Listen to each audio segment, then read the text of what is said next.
अवधूत चिंतन श्री गुरुदेव दत्त.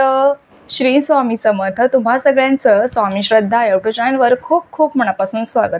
स्वामी कृपेने तुमचा आजचा दिवस शुभ जाओ. स्वामी महाराज तुमच्या सर्व चांगल्या इच्छा पूर्ण करोत हीच मी महाचरणी प्रार्थना करते आणि आजच्या व्हिडिओला सुरुवात करते. तर आजच्या व्हिडिओमध्ये आपण उद्या आहे भाऊबीज. तर भाऊबीजेच्या दिवशी बहिणीने भावासाठी आणि भावाने बहिणीसाठी असे काही उपाय करायचे आहेत ज्यामुळे दोघांच्याही नात्यामध्ये एक गोडवा निर्माण होईल आणि त्याचबरोबर भावाची सुद्धा प्रगती होईल. हेच साधे सोपे उपाय बहिणीने भावासाठी उद्याच्या दिवशी केले तर आपसुकच तुमच्या भावाचं आयुष्य वाढणार आहे. त्याचबरोबर त्याची बरकत होईल. वर्षभर त्याच्याकडे पैसा येत राहील आणि भावाची आपसुकच एक प्रगती होणार आहे. तर बघा ते उपाय कोणते करायचे आहेत तेच मी तुम्हाला आजच्या व्हिडिओमध्ये सांगणार आहे. बघा उद्या आहे भाऊबीज. भावा बहिणीच्या प्रेमाचा उद्याचा दिवस. उद्याच्या दिवशी बहीण भावाला ओवाळण्यासाठी जात असते किंवा भाऊ बहिणीकडे येत असतो. बघा तुम्ही जर भाऊ बहीण जवळ राहत असाल तर नक्कीच उद्याच्या दिवशी आपल्या बहीण भावाकडे जाऊन उद्याच्या दिवशी नक्कीच बहिणीने आपल्या भावाला ओवाळायचं असतं. पण ओवाळताना काय करायचं आहे ते लक्षात घ्या. ओवाळताना तांब्याच्या ताटामध्ये तुम्हाला सोन्याची एखादी अंगठी किंवा सोन्याचा एखादा दागिना, त्याचबरोबर एखादं नाणं, सुपारी, ओलं कुंकू, अक्षता आणि भावासाठी श्रीफळ तुम्हाला घ्यायचं आहे. आता पुढे काय करायचं आहे. भावाला ओवाळताना तुम्हाला सगळ्यात आधी भावाच्या डोक्याला अष्टगंधामध्ये गंगाजल मिसळून त्याचा तिलक तुम्हाला लावायचा आहे. त्यामुळे तुमच्या भावाची बरकत होईल. हा उपाय करायला उद्याच्या दिवशी विसरू नका. प्रत्येक बहिणीने हा उपाय साधा सोपा उपाय आहे तो आवर्जून करावा. सगळ्यात आधी तुम्हाला अष्टगंधाचा तिलक तुम्हाला तुमच्या भावाला लावायचा आहे. तुमचा भाऊ जर तुमच्यापासून लांब राहत असेल, तुम्हाला तिथे जाणं शक्य नसेल तर व्हिडिओ कॉलवर म्हणा. ज्या बहिणींना भाऊच नाही आहे त्यांनी आपल्या स्वामींना ओवाळा, गणपती बाप्पाला ओवाळा, चंद्राला ओवाळा. त्यांना आपला भाऊ माना आणि त्यांना उद्या भाऊ मानून तुम्ही त्यांचा औक्षण करा. स्वामी ते आपले सर्वस्व आहे. तुम्ही स्वामींना सुद्धा उद्या दिवशी भावाचं रूप मानून तुम्ही त्यांचं औक्षण करू शकतात अगदी भावाप्रमाणेच. तर बघा ज्यांना शक्य आहे ना, जे बहीण भाऊ जवळ राहतात, ज्या बहिणींना शक्य आहे भावाकडे जाणं त्यांनी नक्कीच जा. किंवा भावाला शक्य असेल तर भावाने सुद्धा बहिणीकडे जाऊन औक्षण करून घ्या. आता बघा त्यानंतर तुम्हाला अष्टगंध लावल्यानंतर बहिणीने भावाला कुंकवाचा तिलक लावायचा आहे. कुंकू लावल्यानंतर त्यावर तुम्हाला अक्षता लावायच्या आहेत. अक्षता का लावायच्या आहेत. तिलक कसाही तसाच लावू नये, त्यावर अक्षता तुम्हाला लावायच्या असतात किमान 2-3 तरी. अक्षता या अखंड असतात, त्याचबरोबर शुभतेचं प्रतीक असतात आणि चंद्रमाचा कारक असतात.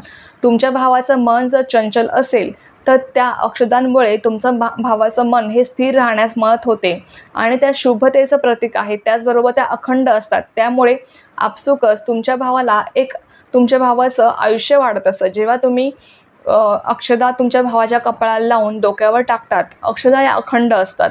त्यामुळे आपसुकच तुमच्या भावाचं एक आयुष्य वाढण्यास मदत होत असते.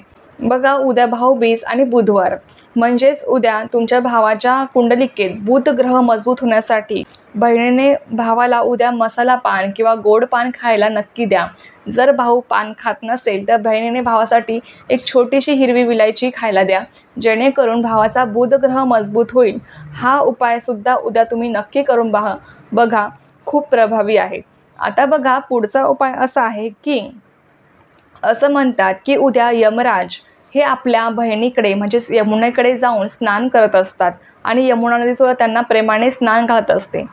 असं म्हणतात की ज्यांना यमुना नदी जवळ आहे किंवा ज्यांना यमुना स्नान करणं शक्य आहे त्यांनी जर उद्या यमुना स्नान केलं तर त्यांच्या भावाला कधीही अकाली मृत्यू येत नाही किंवा त्यांना कधीही अकाली मृत्यू येत नाही. त्यांचं आयुष्य वाढत असतं असं म्हटलं जातं.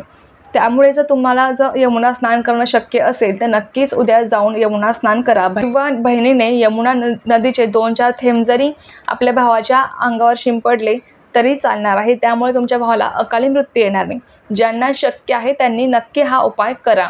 आता बघा पुढचा असा उपाय आहे की उद्या भाऊबीज आहे आणि त्याचबरोबर यमद्वितीया सुद्धा आहे.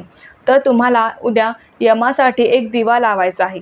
जसं आपण यमदीपदान केलं होतं धनतेरसला, अगदी त्याचप्रमाणे तुम्हाला उद्या यमासाठी दिवा लावायचा आहे.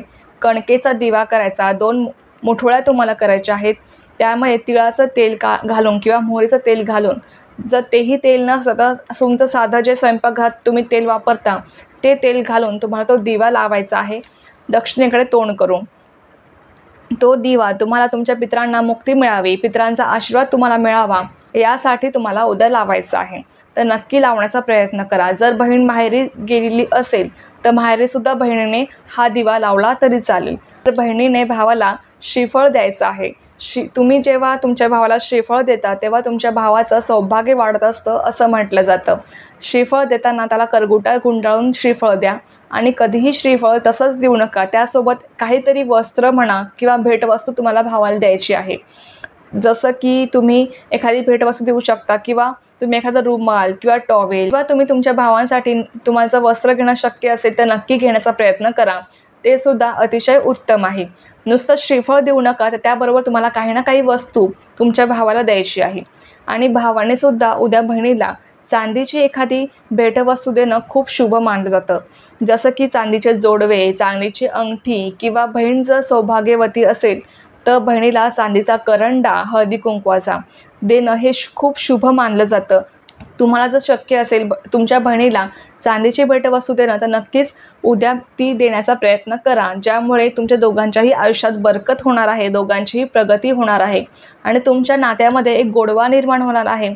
बहीण भावाचं नातं हे असं म्हणतात की बहीण भावाचं नातं हे जन्मोजन्मीचं कधी न तुटणारं असतं. पण आजकाल असं बऱ्याच वेळेस पाहायला मिळत नाही. बऱ्याच बहीण भावाच्या नात्यामध्ये दुरावा आलेला असतो. कोणत्या ना कोणत्या कारणामुळे बहीण भावाला बोलत नाही, भाऊ बहिणीला बोलत नाही, दोघं एकमेकांना फोनही करत नाही. परंतु असं करू नका. जर तुमची बहीण जवळ असेल तर नक्कीच तुम्ही तुमच्या बहिणीला उद्या जाऊन भेटून तिच्याकडनं औक्षण करून घ्या किंवा बहिणीने भावाकडे जाऊन भावाचं औक्षण करा, जेणेकरून तुमच्या दोघांच्याही नात्यामध्ये एक प्रेम निर्माण होईल, दोघांचंही नातं हे अतूट राहील आणि त्याचबरोबर तुमच्या दोघांचीही प्रगती होईल, बरकत होईल, तुमच्या भावाचं आयुष्य वाढेल, तुमच्या भावाला कधीही अकाली मृत्यू येणार नाही. त्यासाठी उद्या बहिणीने भावाला ओवाळणं हे गरजेचं असतं. तर पुढचा उपाय असा आहे की बहिणीने जर भावाच्या हातात सप्तरंगी धागा किंवा कलावा जर बांधला तर भावाची बरकत होते असंही म्हटलं जातं. तर तुम्हाला शक्य असेल कलावा बांधणं किंवा सप्तरंगी धागा बांधणं तर नक्की बांधा.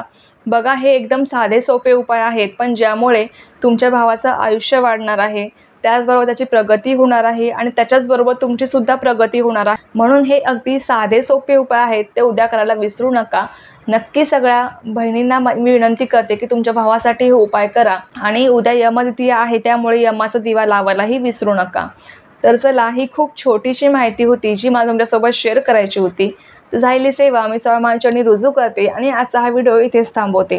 तुम्हाला जर ही माहिती आवडली असेल तर व्हिडिओला लाईक, शेअर, सबस्क्राईब करायला विसरू नका. पुन्हा भेटू अशाच एका नवीन व्हिडिओसोबत किंवा नवीन विषयासोबत. तोपर्यंत सर्वांना श्री स्वामी समर्थ. जय जय स्वामी समर्थ.